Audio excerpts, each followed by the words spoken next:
Sigamos con el Tratado de Madrid. Bueno, Tratado de Madrid, que en realidad no es tratado porque los tratados deben ser aprobados por el Congreso. Sí. Acuerdos de Madrid. Es un acuerdo, bien. Pero los gobiernos argentinos lo han tomado con la misma fuerza y obligación como si fuera un tratado. Yo recién dije que hay una medida realmente vergonzosa hacia las Fuerzas Armadas Argentinas. Hay un capítulo relacionado con el relacionamiento militar entre la guarnición militar de Malvinas y las Fuerzas Armadas Argentinas.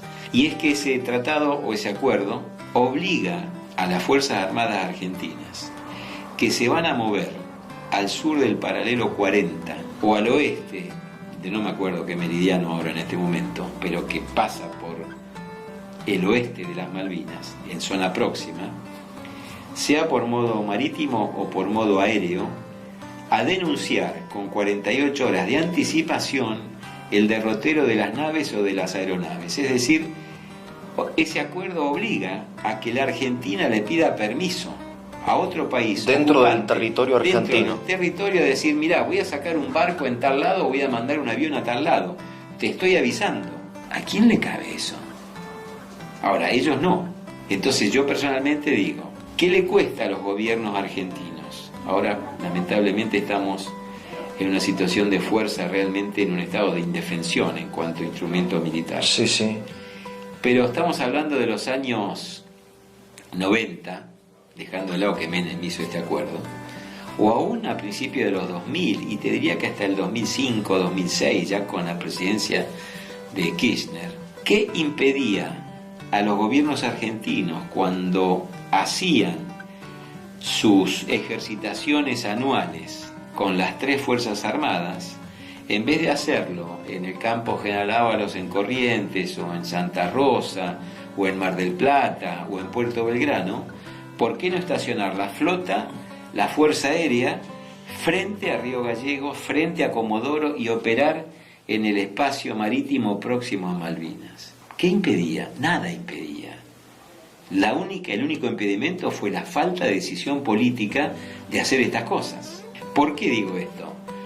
Porque así como te dije antes que las Naciones Unidas establece un marco teórico de igualdad entre los países, pero hay algunos que no, ¿cuándo va a negociar un país con otro algo? Cuando vea que el otro tiene fuerza, no que tiene derechos solamente. Si yo tengo derechos y fuerza, voy a conseguir lo que necesito. Con derechos no me alcanza. Y Gran Bretaña esgrime derechos que ellos mismos saben que no son, pero tiene fuerza para hacer valer esos derechos. Nosotros no tenemos fuerza para hacer valer nuestros derechos. Y si además mirás a lo largo de la historia, te diría yo particularmente digo de 1930 a la fecha, pero del 83 a la fecha más todavía, Gran Bretaña nos mira como un país, te diría, para bautizarnos benévolamente, como un país adolescente.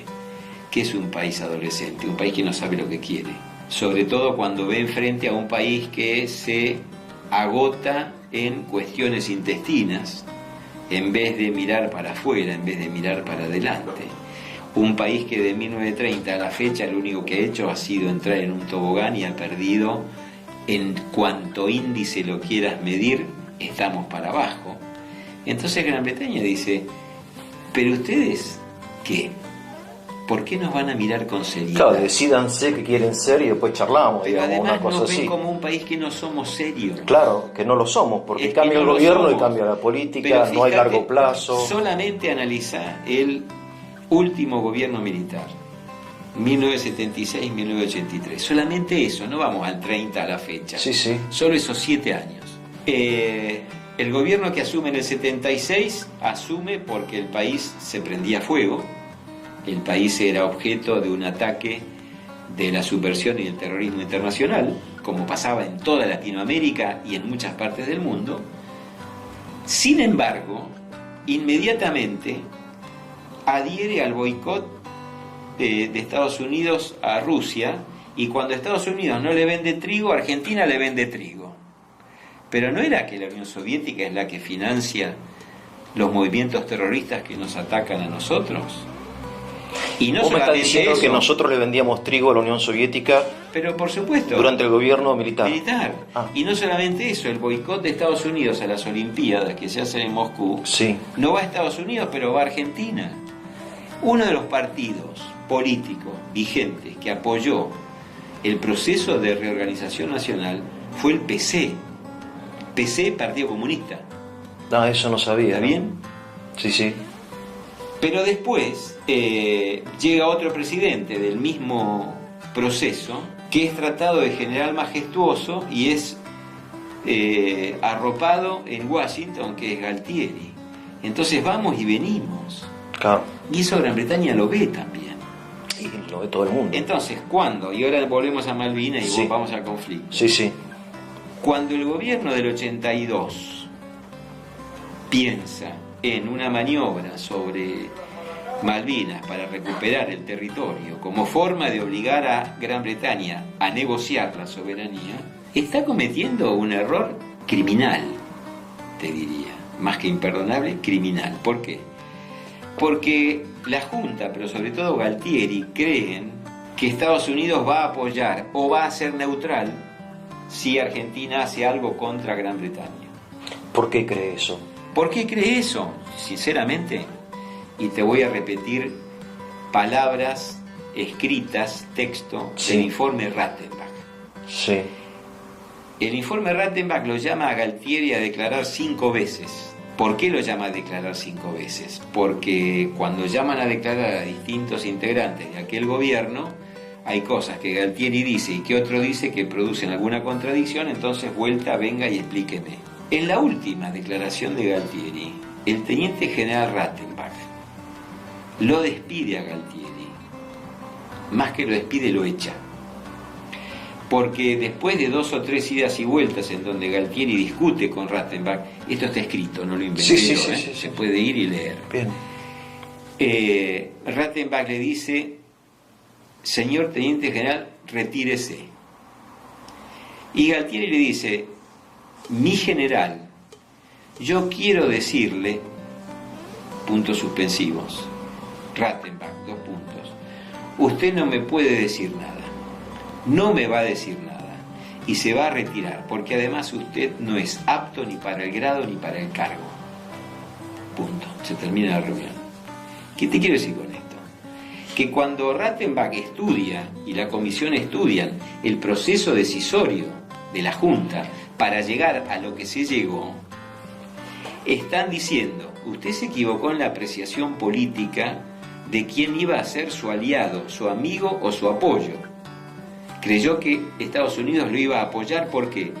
¿Porque usted le mandó asesores militares a Nicaragua? ¿O porque usted lo trataron de general majestuoso? ¿Y usted no se dio cuenta que la relación entre Gran Bretaña y Estados Unidos arranca en la época de la colonia en los territorios de América del Norte? Y que han sido socios hermanos durante los peores momentos de la historia, que fueron básicamente las guerras mundiales. Sí, son... Muy bien. Segundo, Galtieri y Anaya piensan que Gran Bretaña no va a reaccionar si hay una acción militar limitada cuyo objetivo era obligar a Gran Bretaña a negociar. Ni Anaya ni Galtieri leyeron y estudiaron historia militar. Una de las cosas que a nosotros nos dicen en los institutos militares cuando hacemos nuestra capacitación es: hay que conocer al comandante enemigo. Sí. Lo primero que tengo que hacer. Al comandante. Al comandante enemigo. ¿Quién es el comandante? Thatcher. No Woodward. Woodward era un militar que cumplía órdenes. El comandante enemigo era Thatcher. ¿Quiénes se enfrentaban? Galtieri y Thatcher. Ellos eran los que se enfrentaban en el conflicto del 82. Thatcher sabía quién era Galtieri, pero Galtieri no sabía quién era Thatcher. Pero Galtieri tampoco sabía quiénes eran los británicos. Con una historia de piratería, de conquista y de imperialismo ancestral. Vos vas a Londres y por todos lados hay monumentos a generales, almirantes, cañones. Está todo militarizado. Pero una cosa no. Yo estuve en mayo en Londres. Sí. Y me tomé 2 días a caminar Londres. Sí. Y vi esto.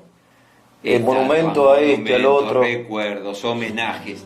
A lo que mires. Y cuando mirás, esa es la historia británica. Claro. Guerras. Guerras. Conquistas. Eso. cuál es uno de los poquitos, yo por lo menos Sí. es el que busqué y no lo encontré, no porque no lo vi, no lo encontré porque no está. ¿Qué monumento no está? El de la campaña del Atlántico Sur.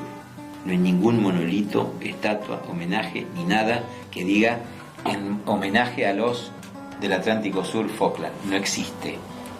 ¿Y cómo lo explicas eso? ¿Y cómo lo explico?